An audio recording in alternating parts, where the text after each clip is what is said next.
رضی اللہ تعالیٰ عنہ کو حضرت عمر رضی اللہ تعالیٰ عنہ نے اپنے دور خلافت میں ایک کسی تقاضے پر بھیجا. جو واپسی کا دن تھا، واپس آنے کا، بیوی صاحبہ کھڑی ہوئی تھی انتظار میں کہ بھی آئیں گے باہر سے، کیونکہ ملک سے باہر گئے ہوئے ہیں، شام گئے ہوئے ہیں. شام سے وہاں کے کپڑے، وہاں کے جوتے، وہاں کی چیزیں ہماری جماعت والی بیچارے کر لیتے ہیں. ہاں، ہم دیکھتے رہتے اپنے آپ بنگلے والی مسجد میں. ابھی آنے چند دن پہلے میں اوپر چھت پہ ٹہل رہا تھا، فجر کا بیان ہو رہا تھا، دیکھے کہ بھائی کیا کر رہا مجمع ہمارا. تو ایک آدمی بیچارہ اٹیچی کھولے بیٹھا تھا، اس میں سے کبھی یہ کپڑا نکالے یہ رکھے، کبھی یہ گھڑی نکالے یہ رکھے. کبھی میں نے کہا بھائی یہ تو کیا کر رہا؟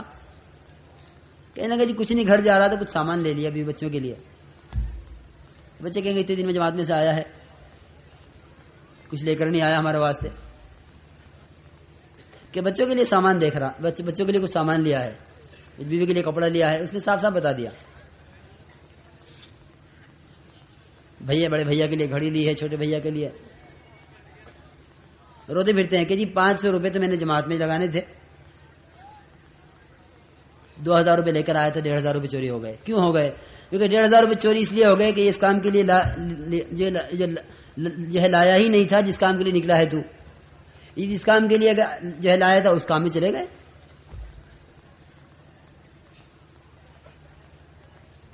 تو یہ کہہ کہ وہ بیٹھا ہوا اپنا سامان دیکھ رہا تھا. میں نے اس سے کہا، میں نے کہا اس وقت تجھے اس مسجد کے عمل سے اس سامان نے مشغول کیا ہوا ہے.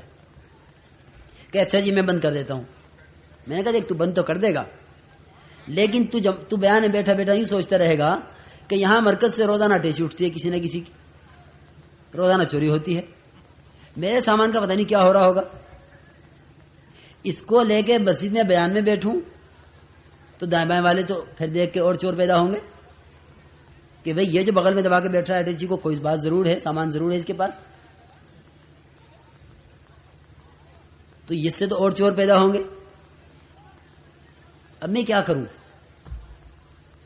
میں نے اس سے کہا، میں نے کہا تم یہ سامان یہاں چھوڑ کے جاؤ گے تو وہاں بیٹھے بیٹھے سوچو گے کہ میرے سامان کا کیا ہو رہا ہوگا.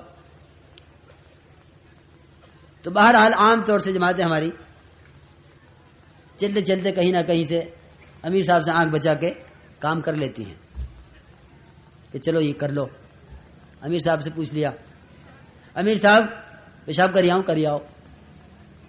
اب خدا جانے پیشاب بازار میں ہوگا یا کہاں ہوگا. ہنسنے کی بات نہیں میرے دوستوں، پابند ہونے کی بات ہے، پابند ہونے کی. پتہ نہیں کہاں کرے گا پیشاب. تو عرض یہ کر رہا تھا کہ معاذ بن جبل رضی اللہ تعالیٰ عنہ کو بھیجا کے تقاضے پر. جب واپسی کا دن ہوا تو بیوی دروازے پر کھڑی ہوئی تھی انتظار میں کہ اب واپس آئیں گے. جب واپس آئے تو بیوی نے کہا کہ خالی ہاتھ چلے آ رہے ہو، وہ تحفے، وہ تحائف، وہ ہدایہ، وہ گفٹ جو باہر سے آنے والے کہاں ہیں؟ وہ جیسے خالی ہاتھ گئے تھے ایسے خالی ہاتھ چلے آئے. ہمارے لیے بھی تو کچھ لے کر آتے. حضرت معاذ بن جبل رضی اللہ تعالیٰ نے فرمایا کہ میں ضرور تیرے لیے لے کر آتا کچھ، لیکن امیر المؤمنین عمر بن الخطاب رضی اللہ تعالیٰ عنہ نے مجھ پر ایک نگراں مسلط کر دیا تھا. مجھ پر کیا کر دیا تھا بھائی؟ نگرانی کرنے والا مجھ پر مسلط کر دیا تھا. میں اس کی نگرانی کی وجہ سے تو تیرے لیے کچھ مجھے موقع نہیں ملا لینے کا. کوئی موقع 1 منٹ کا ایسا نہیں ملا جس میں آنکھ چھپا کے اسے اور تیرے لیے چیز لے لیتا. کہا کہ اچھا نگراں لگایا تمہارے اوپر، کیا امیر المؤمنین نے تمہیں خائن سمجھا ہے؟ عورت تھی بڑی تیز ان کی بیوی، اور وہ سیدھی حضرت عمر بن خطاب رضی اللہ عنہ کے پاس پہنچ گئی اور جا کے کہا امیر المؤمنین معاذ بن جبل میرے شوہر وہ جاتے رہے جناب رسول اللہ صلی اللہ علیہ وسلم کے زمانے میں ہر تقاضے پر، آپ نے کبھی نگراں نہیں لگایا، ہمیشہ ان پر اعتماد کیا ہے اور امین سمجھا ہے. اور پھر ابو بکر صدیق رضی اللہ عنہ کے زمانے میں، خلیفہ اول کے زمانے میں ہمیشہ وہ بھیجتے رہے ان کو، کبھی نگراں نہیں لگایا ان پر. بھائی بات سن رہے دھیان سے؟ نہیں. پھر زمانہ آیا آپ کا، کیا آپ نے میرے شوہر کو خائن سمجھا ہے؟ آپ نے میرے شوہر کو خائن سمجھا ہے کہ آپ نے ان پہ نگراں لگا دیا؟ آپ نے نگراں کیوں لگایا ہے معاذ بن جبل پہ؟ حضرت عمر رضی اللہ تعالیٰ نے فرمایا کہ بیوی ہم نے تو ان پہ کوئی نگراں نہیں لگایا، ہم نے تو ان کو تنہا بھیجا ہے، ہم نے تو ان کو تنہا بھیجا ہے، ہم نے ان پہ کوئی نگراں مسلط نہیں کیا. چنانچہ بیوی واپس آ گئی.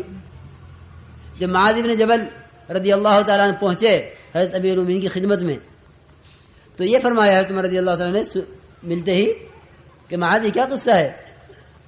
تمہاری بیوی میرے پاس بھی آئی اور تمہاری بیوی نے سارے علاقے میں ہنگامہ کیا ہوا ہے. اس لیے کہ پہلے تو یہ عورتوں کی عادت ہوتی ہے کہ جب ان عورتوں کے شوہر کچھ غلط کر بیٹھتے ہیں تو پہلے تو یہ عورتیں آپس میں ملتی ہیں ایک دوسرے سے کہ دیکھو ہمارے ساتھ یہ کر دیا، ہمارے ساتھ یہ کر دیا. پہلے تو عورتیں عورتوں سے ملتی ہیں، وہ اس کے گھر اس کے گھر اس کے گھر، یعنی یہ روایت کے الفاظ ہیں کہ پہلے وہ سب گھروں میں پھری سب سے اس نے کہا اور پھر پہنچ گئے حضرت عمر رضی اللہ تعالیٰ کے پاس اور جا کے یہ کہا جو کچھ کہا. بہت غصہ ہوئی. حضرت عمر رضی اللہ تعالیٰ نے پوچھا معاذ ابن جبل رضی اللہ تعالیٰ عنہ سے کہ معاذ کون نگراں تم پر ہم نے لگایا ہے؟ کہ امیر المومنین جب میری بیوی نے مجھ سے یہ کہا کہ میرے لیے کچھ نہیں لائے تو میں تو اس پر اپنے پر نگراں اللہ تعالیٰ کو مراد لے رہا تھا. کس کو مراد لے رہا تھا بھائی؟ اللہ تعالیٰ کو، کہ اللہ مجھ پہ نگراں ہے. اس وجہ سے مجھے پورے سفر میں کوئی منٹ ایسا نہیں ملا کہ بھائی کوئی لمحہ ایسا ہو سکتا ہے جس میں کوئی انسان خدا کی نگرانی سے خارج ہو کہ بھائی فلاں آدمی اللہ کی نگرانی میں نہیں ہے. تو اگر ہم نکلنے کے زمانے میں اپنے اوپر اللہ تعالیٰ کو پہلے نگراں بنا لیں کہ میری ایک ایک حرکت، اب چاہے امیر کے سامنے ہو رہی ہو نہ ہو رہی ہو، چاہے امیر سے زبردستی اجازت لے کے ہو رہی ہو کہ امیر صاحب دیکھو یا تو دے دو اجازت ورنہ میں چلا جاؤں گا جماعت توڑ کے. امیر صاحب نے کہا بھائی اب تو جائے گا، جماعت سے بھی جائے گا، چلو دے دو اجازت اس کو.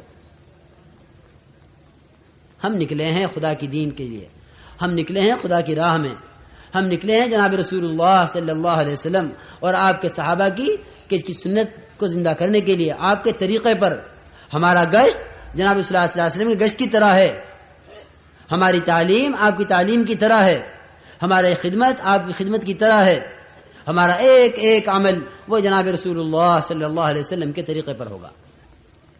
نکل کر ہر آدمی خود سوچ لے کہ میں کون کون سے وہ کام کر رہا جو جناب رسول اللہ صلی اللہ علیہ وسلم طائف میں نہیں کیے، جو آپ نے عکاظ اور ذوالمجنہ کی کہ بازاروں میں اور جو ہے نمائشوں میں نہیں کیے.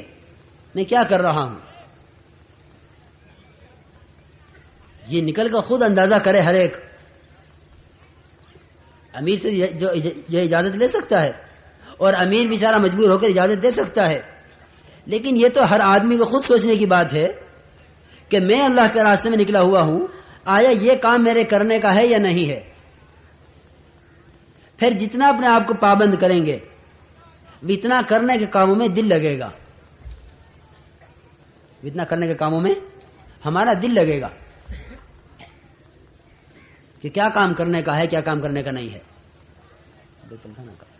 کیا کام کرنے کا ہے کیا کام کرنے کا نہیں ہے. ہمارا دل لگے گا اس میں، ہمیں جو ہماری سمجھ میں آئے گا کہ دیکھو یہ کام کرنے کا نہیں ہے. تو واقعی واضح طور پہ نظر آتا ہے کہ جماعت کا کوئی آدمی جماعت میں کوئی کام جماعت کے علاوہ کر لیتا ہے تو غیر بھی محسوس کر لیتے ہیں کہ یہ آدمی جماعت میں ہوتے ہوئے یہ کام کر رہا ہے.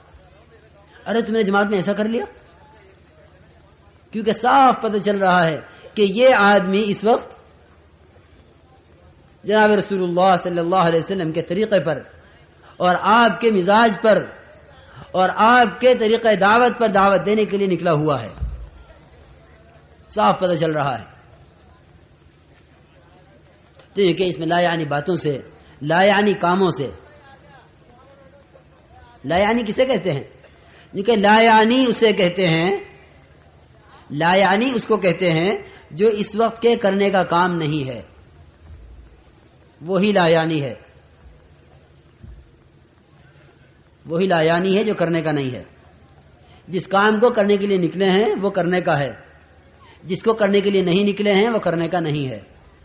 آدمی بازار میں جاتا ہے، آپ کسی مریض کو، کسی کو خدا نہ کرے ہارٹ اٹیک ہو جائے، ہارٹ اٹیک کسی کو ہو جائے اور اس کو اٹھا کر اسپتال لے جا رہے ہوں، اس درمیان میں کسی کو خیال بھی آ سکتا ہے کہ تھوڑی دیر بازار میں ہوتی چلے، ذرا سے اس ہوٹل میں ہوتے چلے، ذرا یہ کپڑا دیکھتے چلو، ذرا اس دکان میں جھانکتے چلو، ذرا یہ پارک آ گیا اس میں ٹہلتے چلو تھوڑی دیر۔ ایک آدمی کی جان بھی بنی ہوئی ہے، اماں کا، ابا کا، بھائی کا، چچا کا، خالو کا، تائے کا، جتنے بھی گھر میں ہیں سب کے رخ اسپتال کی طرف، جلدی دوڑو، کیا ہوا کہ فلاں صاحب کو اٹیک ہو گیا۔ ہم سب مریض ہیں، اور جسم کا مرض وہ تو موت تک چلے گا، موت کے بعد ہر ڈاکٹر چھوڑ کے الگ ہو جائے گا، لیکن جو روحانی امراض ہیں، یہ روحانی امراض ہمیشہ ہمیش کے لیے ہیں، یاد رکھو۔ جسمانی امراض وقتی ہیں، روحانی امراض دائمی ہیں، روحانی امراض دائمی ہیں۔ یہ حسد، یہ کینہ، یہ بغض و عداوت، یہ مال کی محبت، یہ نماز نہ پڑھنا، یہ روزہ نہ رکھنا، یہ اعمال صالحہ نہ کرنا، یہ غبن اور یہ خیانت، یہ جتنے امراض ہیں یہ امراض دائمی ہیں، یعنی جس طرح یہ امراض دنیا میں ہمیں تکلیف نہیں پہنچا رہے لیکن آخرت میں ہمیشہ کے لیے تکلیفیں پہنچائیں گے۔ تو کیا ممکن ہے یہ کہ بھئی کسی آدمی کو لے جا رہے ہیں ہسپتال اور آدمی کسی اور کام میں لگ جائے؟ ہمیں ہر ایک بیمار ہے، ہر ایک اپنی اصلاح کے لیے، ہر ایک اپنے آپ کو اعمال کے اعتبار سے صحت مند کرنے کے لیے، ہر ایک اپنے اندر کو ٹھیک کرنے کے لیے نکلا ہوا ہے۔ اس میں کسی کو خیال نہ آئے کسی لا یعنی کام کا۔ اور لا یعنی کب ہوتی ہے؟ کہ جب آدمی کو فرصت مل جاتی ہے کرنے کے کاموں سے۔ اپنے آپ کو مشغول رکھنا مستقل عمل ہے۔ اب گشت میں، اب تعلیم میں، اب ذکر میں، اب تلاوت میں، اب انفرادی دعوت میں مستقل اپنے آپ کو مشغول رکھنا ہے، تاکہ مستقل مشغول رکھنے سے مستقل لا یعنی کاموں سے، لا یعنی باتوں سے محفوظ رہے۔ پھر لا یعنی بات ہی نہیں، صرف نگاہ لا یعنی کام کر سکتی ہے، کان لا یعنی کام کر سکتے ہیں، ہاتھ لا یعنی کام کر سکتے ہیں۔ زبان کی لا یعنی کیا ہے؟ کہ وہ بولے جو یہاں بولنے کا جو یہاں بولنا نہیں ہے۔ ہم نکلے ہیں ایمان بنانے کے لیے، ایمان کے خلاف کوئی جملہ زبان سے نہ نکلے، ایمان کے خلاف کوئی جملہ زبان سے نہ نکلے، کہ وہ جملہ جو ایمان میں ضعف لائے گا، وہ جملہ اپنی مقام پر رہتے ہوئے ایمان میں اتنا ضعف نہ لاتا جتنا یہ ایمان کی محنت کے لیے نکلنے کے بعد ایمان میں ضعف لائے گا۔ ایمان کی راہ میں نکلا ہوا ہے ایمان کو بنانے کے لیے، کیونکہ اس وقت ایمان کے خلاف جو بولے گا وہ ایمان کو جتنا دھچکا پہنچائے گا اور وہ ایمان کو جتنا کمزور کرے گا۔ جس طرح کہ اس وقت خدا کے راہ میں نکل کر اس وقت کا ذکر، اس وقت کی تلاوت، اس وقت کی تسبیحات، اس وقت کا گشت، اس وقت کی تعلیم، کیونکہ یہ ایک ایک عمل، اور بقومہ یوسف رحمۃ اللہ علیہ کے کہ یہ ایک ایک عمل اعمال اس طرح کروائے گا، اعمال اس طرح کروائے گا جس طرح برسات میں سبزہ اگتا ہے۔ تو کیا ہو رہا ہے کہ بارش ہے، موسم ہے، اس طرح یہ اعمال کا موسم ہوگا، کیونکہ اس وقت نکلنے کے زمانے میں تاجر کے ساتھ تجارت نہیں، کاشتکار کے ساتھ اس کی زراعت نہیں، اس کی کاشتکاری نہیں، ملازمت چھوڑ کر ہر آدمی چیزوں کے نقشے سے اعمال کی فضا میں آیا ہوا ہے، ہر آدمی چیزوں کے نقشے سے نکل کر اعمال کی فضا میں آیا ہوا ہے۔ اس لیے ہر ایک آدمی اپنے آپ کو پابند بنا کر چلائے گا۔ تو نکلنے کے زمانے میں یہ چند کام اہمیت سے کرنے کے ہیں، گشت ہو رہے ہوں، تعلیم ہو رہی ہو، تسبیح و تلاوت ہو رہی ہو، انفرادی اجتماعی ملاقاتیں، دعوت دی جا رہی ہو، ہم یہاں سے نکلنے کے بعد سے ومن یخرج من بیتہ مہاجرا الی اللہ ورسولہ ثم یدرکہ الموت فقد وقع اجرہ علی اللہ، کیونکہ جو آدمی نکل لیا گھر سے اللہ کے اور اللہ کے رسول کی طرف ہجرت کر کے، کیونکہ اس پر اجر ملنا شروع ہو گیا کہ نہیں جی دیکھو میرے دوستو، وقت تو جب سے لگائیں گے جب جماعت وہاں پہنچ جائے گی جہاں کا رخ بنا ہے، لیکن جب سے گھر سے نکل چکے ہیں اس وقت سے لے کر گھر پہنچنے تک ہمیں درمیان میں کوئی کام ایسا نہیں کرنا ہے کہ یعنی کہ جب جماعت میں پہنچ جائیں گے وہاں جماعت شروع ہوگی، نہیں، جب سے جماعت میں نکل چکے ہیں، گھر سے نکل چکے ہیں، اللہ تعالیٰ قرآن پاک میں یہ نہیں فرما رہے تم اسٹیشن پہنچ جاؤ گے یا جہاں کا رخ بنا ہے وہاں کے اسٹیشن میں جا کے اتر جاؤ گے تب جماعت میں شمار کیے جاؤ گے، نہیں، من یخرج من بیتہ سے بات شروع ہو رہی ہے، جو اپنے گھر سے نکل گیا اس کے لیے اجر شروع ہو گیا۔ ہم جس علاقے میں جائیں گے اس علاقے میں مختلف قسم کے لوگ ہوں گے، وہاں علماء بھی ہوں گے، وہاں صلحاء بھی ہوں گے، وہاں بڑے بڑے تاجر بھی ہوں گے، وہاں بڑے بڑے زمیندار بھی ہوں گے جنہیں ہم بڑا بڑا کہتے ہیں۔ سب سے پہلی بات تو بنیادی میرے عزیز دوستو یہ ہے، ہم دنیا کے کسی کونے میں چاند پر پہنچ جائیں یا دنیا کے کسی علاقے میں پہنچ جائیں، بڑے سے بڑے مالدار کے پاس، بڑے سے بڑے وزیر کے پاس، بڑے سے بڑے صدر کے پاس، بڑے سے بڑے نقشے والے کے پاس، بڑے سے بڑے اکثریت والے کے پاس، بڑے سے بڑے باغ والوں کے پاس، بڑے سے بڑے کارخانے والوں کے پاس، صنعت کاروں کے پاس، جہاں پہنچ جائیں اس بات کا ہر ایک اپنے دل میں یقین رکھے، ہر ایک اپنے دل میں اس کے استحضار رکھے کہ خدا کی قسم میں جس نقشے کو لے کر جا رہا ہوں یہ نقشہ انبیاء والا نقشہ ہے اور اس سے بڑا کوئی نقشہ ہو نہیں سکتا، یہ سب سے بڑا نقشہ ہے اور یہ ہمیشہ کی کامیابی کا نقشہ ہے، اس یقین کے ساتھ ہر آدمی چلے۔ میاں ان سے کیا بات کریں، یہ تو بہت بڑے تاجر ہیں، ان کے پاس کہاں فرصت ہوگی؟ جو تاجر کے پاس تجارت کا نقشہ لے کر جا رہا ہے وہ دعوت کا نقشہ، اور جو داعی، جو دعوت دینے والا، جو جماعت میں جانے والا متاثر ہو کر جا رہا ہے وہ متاثر کر نہیں سکتا، یہ تو مدعو ہو کے جا رہا ہے۔ داعی تو وہ تاجر بنا، داعی تو وہ کاشتکار بنا، داعی تو وہ صدر صاحب بنے، اگر تم متاثر ہو کے جا رہے ہو تو تم مدعو ہو، داعی نہیں ہو۔ ہمیں داعی بن کر جانا ہے، اور داعی بننا کسے کہتے ہیں؟ جو کہ داعی بننا اسے کہتے ہیں کہ قوم شعیب میں جاؤ تو ان کی تجارت کے خلاف، قوم سبا میں جاؤ تو ان کے باغات کے خلاف، قوم نوح میں جاؤ تو ان کی اکثریت کے خلاف، قوم سمود میں جاؤ تو ان کی صنعتوں کے خلاف، کیونکہ ہر ایک کے خلاف تم اپنا سب سے بڑا نقشہ لے کر جاؤ۔ کسی کے پاس اس کے نقشے سے متاثر ہو کے مت جانا۔ ہاں اتنی بات ضرور ہے کہ ہمارے دل میں تو ان کی بڑائی نہیں، لیکن کیونکہ ان کے دل میں ان کی اپنی بڑائی ہے، ان کے دل میں ان کی اپنی بڑائی ہے، اگر ہم نے ان کی بڑائی کا لحاظ نہ کیا تو ہمارے دعوت کے دینے میں رکاوٹ بنے گی۔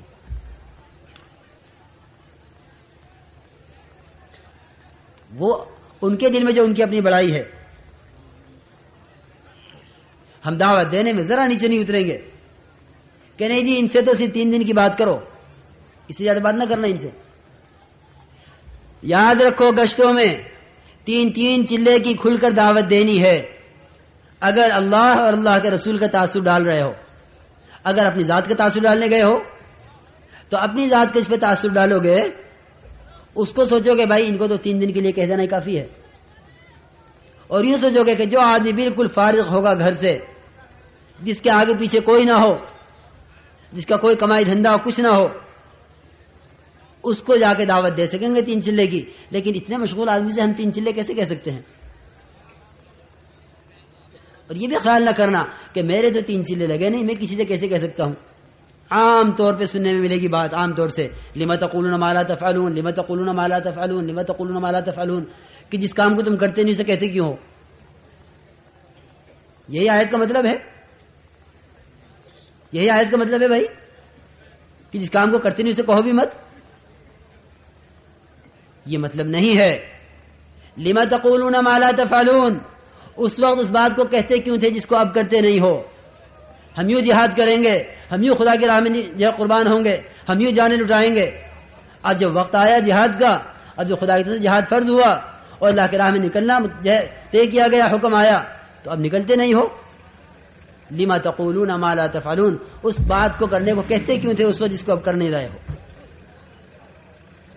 اس لیے میرے عزیز دوستو بزرگوں، ہمیں کہنا ہے اور کہتے کہتے ہی کرنا آئے گا. ہم دعوت دینے میں نیچے نہیں اترنا ہے، بلکہ دعوت دینی ہے جم کر. ایک ایک آدمی طے کر لے انشاءاللہ کہ ہمیں اللہ کی راہ میں نکل کر 3 چلوں کی دعوت دینی ہے جم کر. گشتوں میں، تعلیم میں، خدمت میں، ہر عمل میں اپنے آپ کو لگانا ہے. تو جب ہم کسی علاقے میں جائیں گے، اول تو ہمارے جانے کی کیا صفت ہو. ہمارے بھائی بیٹھ جاؤ بھائی میرے دوستو، اللہ تمہیں جزائے خیر دے. یہی عرض کر رہا ہوں کہ اس راستے مشقتیں آتی ہیں، خبر نہیں اس وقت کی گرمی کا برداشت کرنا اللہ تعالیٰ آخرت میں کیا کیا راحت عطا فرمائے گا، اور کن کن بڑی بڑی گرمیوں سے. قل نار جہنم اشد حرا، کہ جہنم کی آگ وہاں کی گرمی بڑی سخت ہے. حشر کی گرمی بڑی سخت ہے، وہاں 1 میل پر ہوگا سورج، یہاں تو کروڑوں میل پر ہے. اس لیے بیٹھ جاؤ ہمت کر کے، دھیان سے بات سنتے رہو. تو یہ کہیں کہ ہم یہاں سے نکلیں گے اپنے آپ کو پابند بنا کر. ہمارا ایک ایک عمل دعوت بنے گا.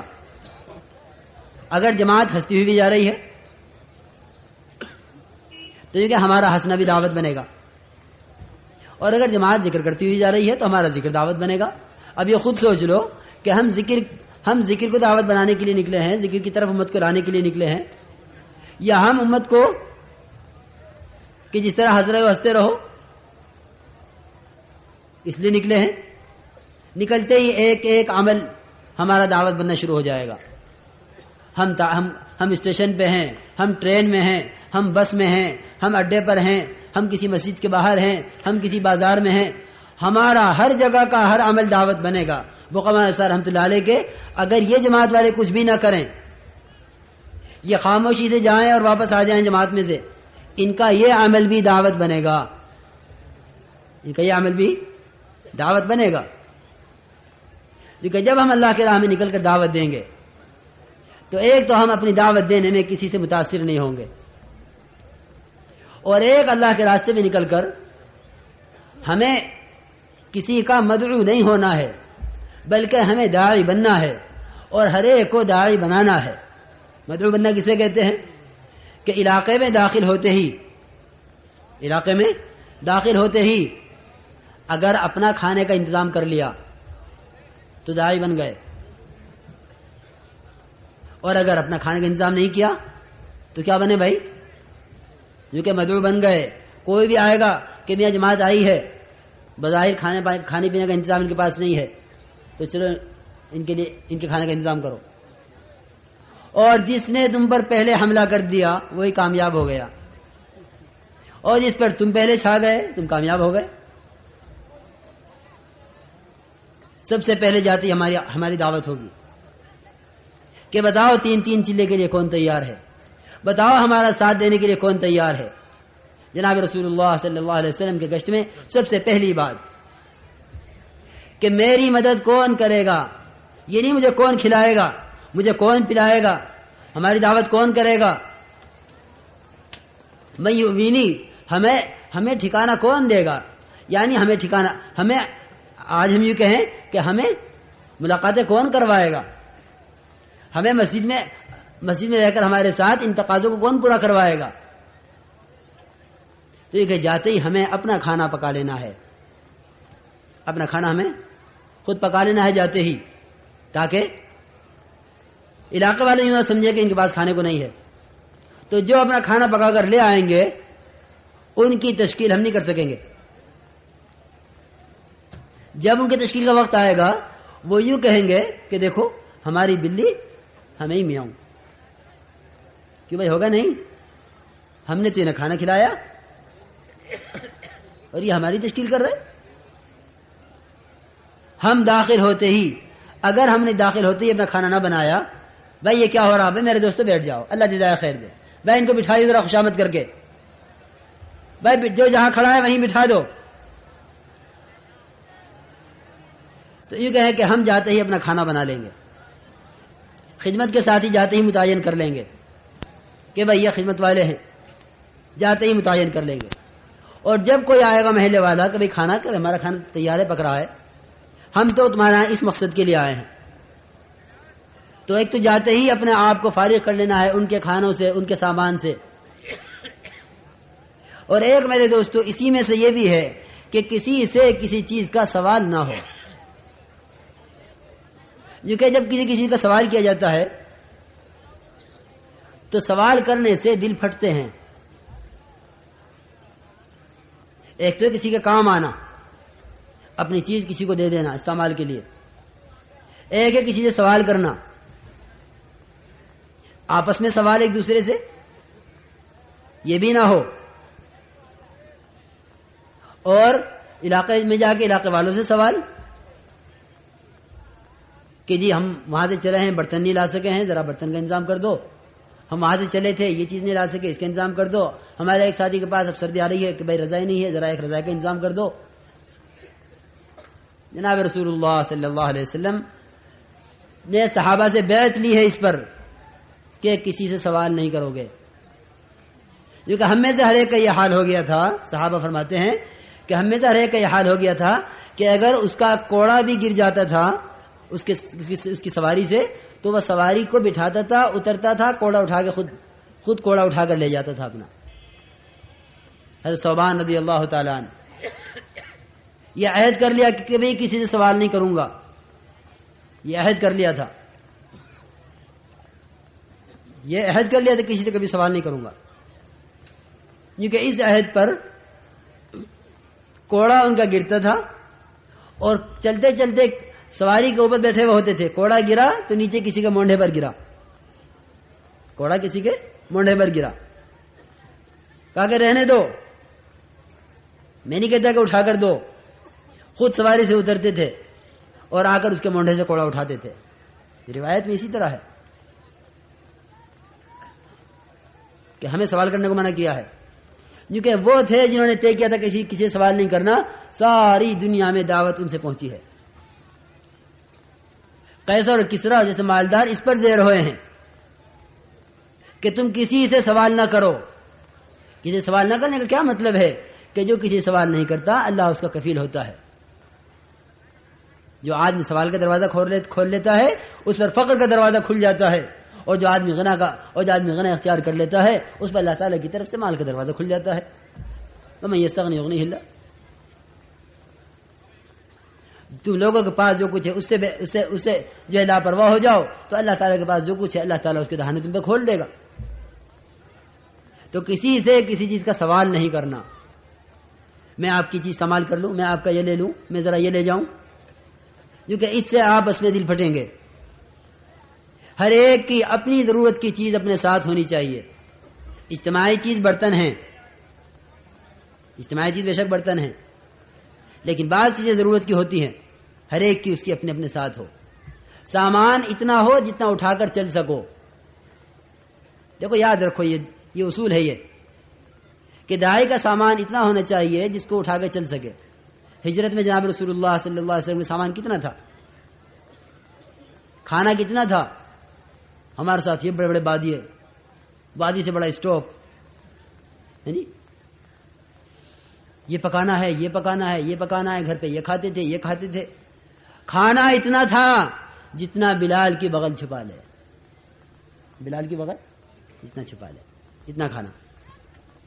کہ اتنا کھانا آیا تھا کہ جو اب تو بلال میں آ جائے، بلال کی بغل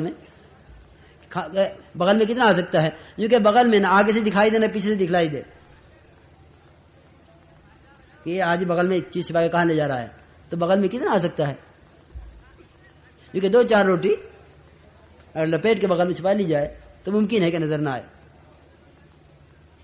ہمارے ساتھ ہوگا یہ کھانا، ہمیں دور سے نظر آئے گا کتنا بڑا بادیہ ہے. اور پھر کہ جتنے تکلفات کے کھانے پکائیں گے اللہ کے راستے میں نکل کر ہمارا کام اتنا مشکل ہو جائے گا. ہمارے کام کا مزاج، ہمارے کام میں قوت، ہمارے کام کے اندر ترقی جو ہے وہ سادگی کے ساتھ ہے. ہم صرف نماز بنانے کے لیے نہیں نکلے ہیں، ہم صرف کلمہ بنانے کے لیے نہیں نکلے ہیں. والی آثار رحمۃ اللہ علیہ فرمایا کرتے تھے کہ اس کام کے ذریعے سے امت کو وہاں پہنچانا چاہتا ہوں جہاں جناب رسول اللہ صلی اللہ علیہ وسلم امت کو بنا کر چھوڑ کر تشریف لے گئے تھے. نماز کے اعتبار سے، کلمے کے اعتبار سے، اخلاق کے اعتبار سے، معاشرے کے اعتبار سے، معاملات کے اعتبار سے، عبادات کے اعتبار سے